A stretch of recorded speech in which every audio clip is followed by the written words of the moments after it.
दोस्तों, क्या आप जो बनना चाहते हैं वो नहीं बन पा रहे हैं, या जो आप सोचते हैं या जो आप करना चाहते हैं वो आप नहीं कर पाते हैं, तो इसे जरूर देखें। दोस्तों, इस कहानी को ध्यान से अंत तक जरूर सुनना। अगर इसे आप शुरू से लेकर अंत तक ध्यान से सुनते हैं तो आपको इस कहानी से कुछ ऐसा सीखने को मिलेगा जो आपको आपकी लाइफ में बहुत काम आने वाला है। इसलिए इस कहानी को अंत तक जरूर सुने। दोस्तों, आज आपके पास जो नहीं है वो इसीलिए नहीं है क्योंकि आपके किस्मत में इतना ही लिखा था या फिर आपकी किस्मत ही खराब है, बल्कि वो इसलिए है क्योंकि आप इतना ही डिजर्व करते हैं। दोस्तों, ये प्रकृति बड़ी ही नियम प्रिय है। ये उसे उतना ही देती है जितने का वो हकदार होता है, चाहे वो ज्ञान हो या धन।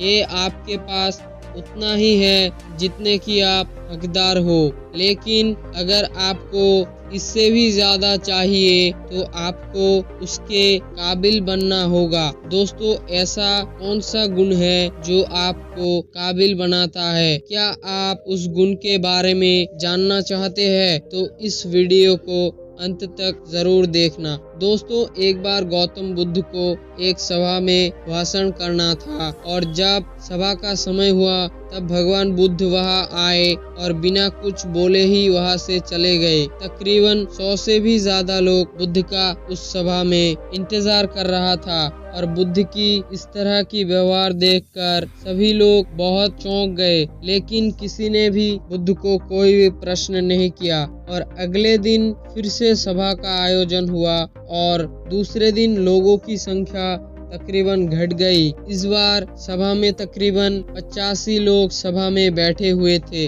बुद्ध सभा में आए, लेकिन इस बार भी बुद्ध ने वही किया, यानी बुद्ध इस बार भी आए और बिना कुछ बोले वहां से चले गए। लोगों ने दोबारा से चौंक गया, लेकिन किसी ने भी बुद्ध से कुछ नहीं कहा। अगले दिन सभा का आयोजन फिर से किया, लेकिन इस बार लोगों की संख्या बहुत घट गया। इस बार सभा में केवल 40 लोग ही आए हुए थे। बुद्ध सभा में फिर से आए और उन्होंने इधर उधर देखा और बिना कुछ बोले ही चला गया। उसके बाद कुछ लोग क्रोधित भी हुए क्योंकि लोगों ने अपना काम छोड़ छोड़ के आए हुए थे, लेकिन किसी ने भी बुद्ध से कोई प्रश्न नहीं किया और अगले दिन फिर से सभा का आयोजन हुआ। दोस्तों, आप लोग जो इस कहानी को सुन रहे हैं, आप में से भी कुछ लोग मन ही मन ये सोच रहे हैं कि अरे कितनी बार सभा का आयोजन होगा, और आप लोगों को भी इस कहानी को सुनते वक्त इरिटेशन हो रहा होगा। और जिन जिन लोगों को अभी इरिटेशन होना शुरू हुआ है, उन लोगों को तो ये कहानी और भी अच्छे से सुनना चाहिए, क्योंकि ये कहानी उन लोगों के लिए ही है। अगले दिन फिर से सभा का आयोजन हुआ, लेकिन इस बार सभा की संख्या और भी घट गई थी, यानी कि इस बार सभा का संख्या केवल 25 थे। फिर बुद्ध भगवान ने फिर इस सभा में आए और मुस्कुराए और फिर से बुद्ध भगवान ने वही किया, यानी कि बिना कुछ बोले ही वहां से चले गए। इस बार भी लोग बहुत क्रोधित हुए और इस बार लोगों ने पीछे से कुछ कहा भी और बरबराए भी, लेकिन बुद्ध भगवान ने उनका किसी भी प्रश्न का उत्तर नहीं दिया। दोस्तों, अगले दिन फिर से सभा का आयोजन हुआ और इस बार लोगों की संख्या बहुत ज़्यादा घट गई थी। इस बार यानी कि इस बार सभा में कुल मिलाकर 15 लोग आए हुए थे। इस बार बुद्ध सभा में आए और इस बार बुद्ध अपना आसन ग्रहण करते हैं और बुद्ध ने उन 15 लोगों को उपदेश दिया और वे 15 लोग ही बुद्ध के भिक्षुक बन गए और आगे चलकर उन 15 लोगों ने ही बुद्ध के ज्ञान को अलग अलग दिशा में फैला दिया। फिर एक दिन बुद्ध से किसी ने पूछा कि बुद्ध, आप कई दिनों तक ना बोले ही सभा से क्यों चले जाते थे? फिर बुद्ध कहता है कि मैं उन लोगों को खोज रहा था जो इसके लायक थे। यानी कि पहले दिन 100 से भी ज़्यादा लोग आए हुए थे, उसमें से ज़्यादातर लोग सिर्फ आए हुए थे। उनको मेरे उपदेश से कोई मतलब नहीं था, वो लोग बस आ गए। और उसमें से ज़्यादातर लोग देखने और सुनने आए थे कि सभा में क्या होता है।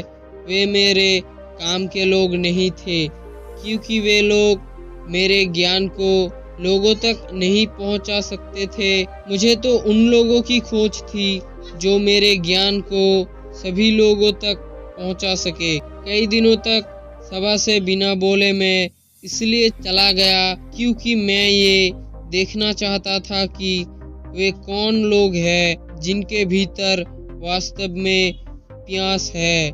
जिन लोगों के भीतर में वास्तव में प्यास थी, वे लोग अंत तक जरूर थे। और वो लोग बस ऐसे ही आ गए थे। वे लोग पहले या दूसरे दिन चले गए थे। जिनके भीतर धैर्य था, उन्हें मुक्ति का मार्ग भी मिला। और जो लोग जल्दबाजी में थे, वे लोग अब घर में बैठे हुए हैं। सवाल ये नहीं है कि मैं तुम्हें क्या दे सकता हूँ, बल्कि सवाल ये है कि तुम क्या ले सकते हो। तुम्हारा पात्र कितना बड़ा है और कितने का तुम हकदार हो। जितने का तुम हकदार हो, उससे ज़्यादा तुम्हें नहीं मिलेगा। फिर वो व्यक्ति बुद्ध से पूछता है कि किसी भी चीज़ के लिए लायक कैसे बने। फिर भगवान बुद्ध कहता है कि जिस व्यक्ति के अंदर धैर्य है, वो व्यक्ति जीवन में कुछ भी पा सकता है। सभा में जितने भी लोग आए हुए थे, और उनमें से वही रुके जिनके अंदर धैर्य था। चाहे तुम्हारे जीवन में तुम्हारा लक्ष्य जो कुछ भी हो, लेकिन तुम बिना धैर्य के तुम सफलता के चरम सीमा में नहीं पहुंच सकते।